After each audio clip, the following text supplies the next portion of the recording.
Mga tol, kumusta po? Magandang gabi po sa ating lahat. Ako nga po pala si Beams Ghost TV, muli po nagbabalik. At sa bidyong ito ay panibagong vlog, panibagong exploration na naman po ang gagawin natin. At papasukin po natin ang isang kabukiran dahil meron po ditong isang abandonadong bahay na meron pong libingan. At di umano ay meron pong nagpapakita sa bahay na ito. At hindi na po tinapos ito ipagawa ng may-ari dahil po natatakot po sila na tumira na dito. Ngayon mga tol ay aalamin po natin kung gaano po katotoo ang paranormal activity dito at aalamin po natin kung totoo po bang may nagpapakita sa bahay na ito. At sana po mga tol ay wala po sa atin mangyayaring masama sa exploration na ito. At sana po ay samahan niyo po ako na alamin at tuklasin ang kababalaghan sa bahay na ito.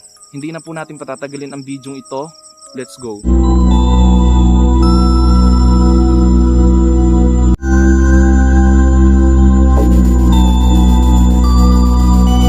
Sa layo ng paglalakad ay inabot na tayo ng madaling araw. At habang papalapit sa bahay ay lalo naman nagiging creepy ang aking dinadaanan. Andito na tayo mga tol, yung bahay na sinasabi ko ay ito. So mga tol, tara na po. Siyempre mga tol no, i-check perimeter po natin ang area. Sobrang creepy po mga tol. Nakakilabot talaga dito. Dito talaga ako sa mangga kinikilabutan eh. Ayan o, sobrang tandang puno na po nito. May mga kawayan pa sa mga paligid no mga tol. Ito na po mga tol yung papasukin po natin bahay. Kaya po tayo madaling araw pupunta dito dahil mag-iimbestiga po tayo sa bahay na ito. At titinan po natin kung may makikita po tayo na mga entity dito o mararamdaman no, ng mga spirit. Dahil ito pong bahay na to, base po sa mga nakausap natin, ay ginawa pong libingan yung harapan nito. Oops. Grabe mga tol, sobrang kilabot po.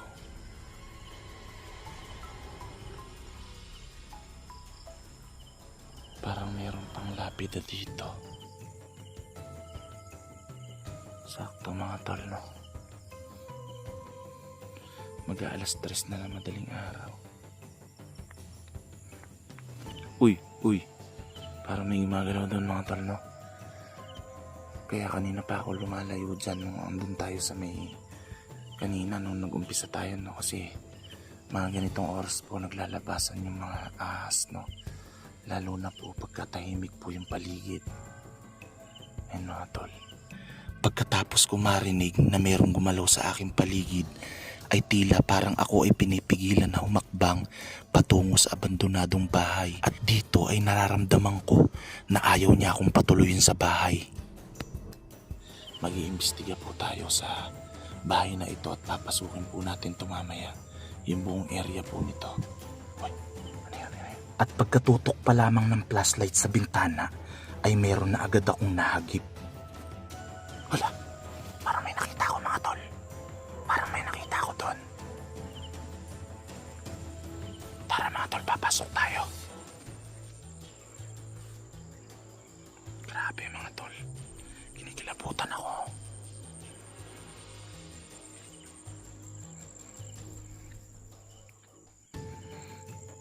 Grabe, nakakilabot.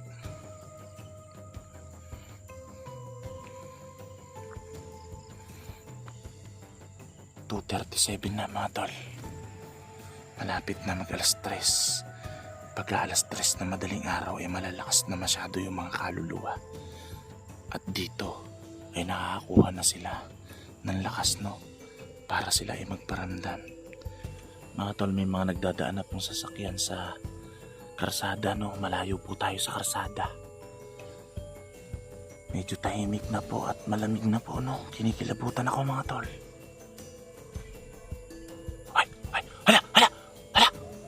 Wow. Nakita niyo ba yung mga tol? Parang may nakita akong dumaan sa bintana. Parang shadow lang po siya na kulay puti. At dito ay aktual na siyang nagpakita at parang may gusto siyang ipahiwatig. Cos Patrick Benedicti, cos in ubito nostro presensya mo nyamur, cos sacra sit mihi lux, non draco sit mihi dux, Padre retro satana, nam quam suades mi pana. Soon malakelbas. Ebsebenina. Pipas. Proteksyon lang po ito mga tol, no? Para po bilang pagsisigurado na hindi po tayo dito malapitan ng mga bad spirit. Mga tol, parang nagsisementeryo po ito, no? Baka dito nila pinapaon po yung mga patay, no? Ito mga tol, no? Tinan nyo. Kinakabahan ako dito nung una kong nakita to kanina. Nakakapagtaka naman bakit pinagbag to. Saka mga tol, no? Biruin mo, dapat puno ito ng tambak, di ba? Hindi na kailangan to na lagyan ng space na ganyan. Ginawang parang nicho, oh. Duda ako dito mga tol. Psst. Para may mga yabag ng paa mga tol.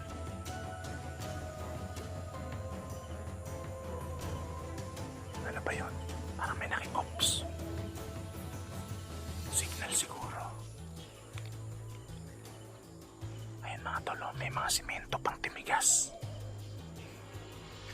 Ano kaya yung purpose nito? Baka nga ginawa tong libingan, mga tol. Nakakapagtaka mga tol. Ayan, oh, inalis po yung mga laman, oh. Ano, dito galing. Iikot po tayo sa buong area mga tol, no? Papasukin po natin yung bahay.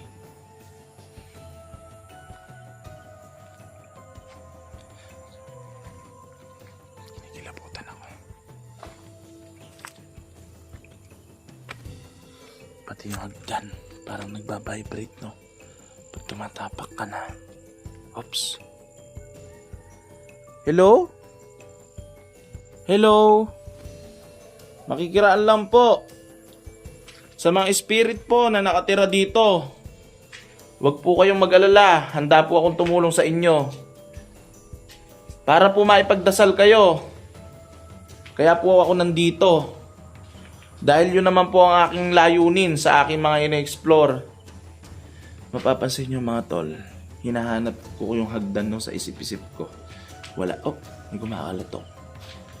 Wala akong makita hagdan, no. Walang hagdan mga tol, no. Ayun yung second floor niya. Ayun. Nag-a-alarm na ng phone natin mga tol, no. Alas 3 na. Sakto mga tol, no. Malalakas yung mga entity pagka mga 3 AM. So mga tol, magpatuloy tayo. Hindi pa ito lalagyan mga tol na hagdan, no.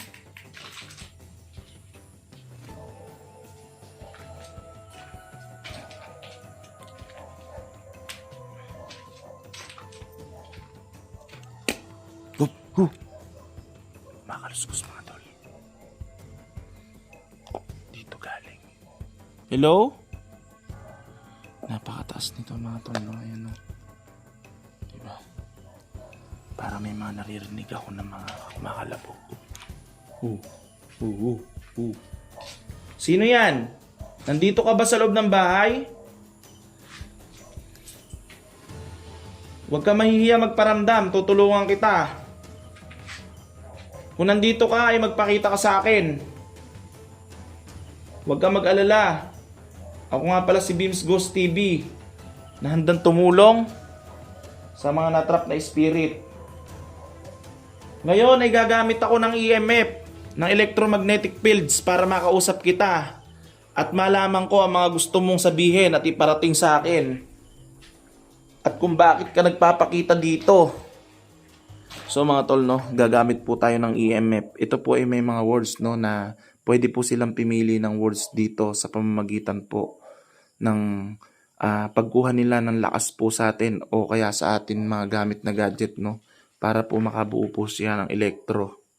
Ayan mga tol, ito po ay hindi po pwedeng dayain dahil ito po ay may mga words na Stupid. Anong ibig mo sabihin stupid?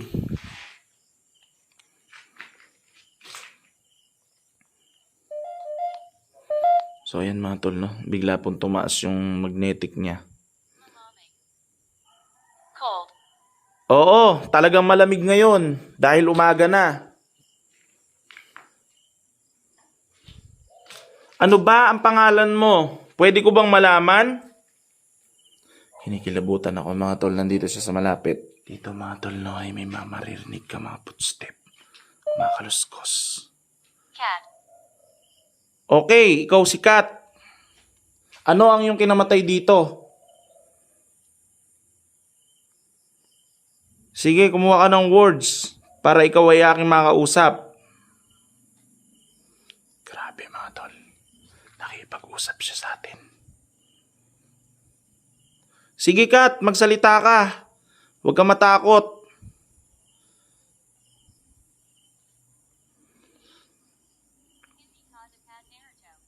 You shouldn't be here. Nandito ako para tulungan ka, Kat. At wala na akong iba pang intensyon na masama. Missing. Okay, naiintindihan ko at alam ko din na nawawala ka. Dahil ikaw ay binaon dito sa ilalim nito. Yon ang sinasabi ng mga base sa akin nakuhang impormasyon dito. At ikaw ay hindi na nakita. Ibig palang sabihin mga tol, no, hindi pa rin siya natatagpuan dahil nawawala siya. Kaya mga tol, no, kaya hindi na po pala tinuloy itong bahay na to. Dahil ganun po ang nangyari. Sige, magkakandak ako ng panalangin dito sa areang ito. Bago ako umalis, malinaw na sa akin ngayon na meron pala na natrap na spirit dito. So ayan mga tol, no. Hindi na po natin patatagalin ang video ito. Hanggang sa muli po natin pag-explore.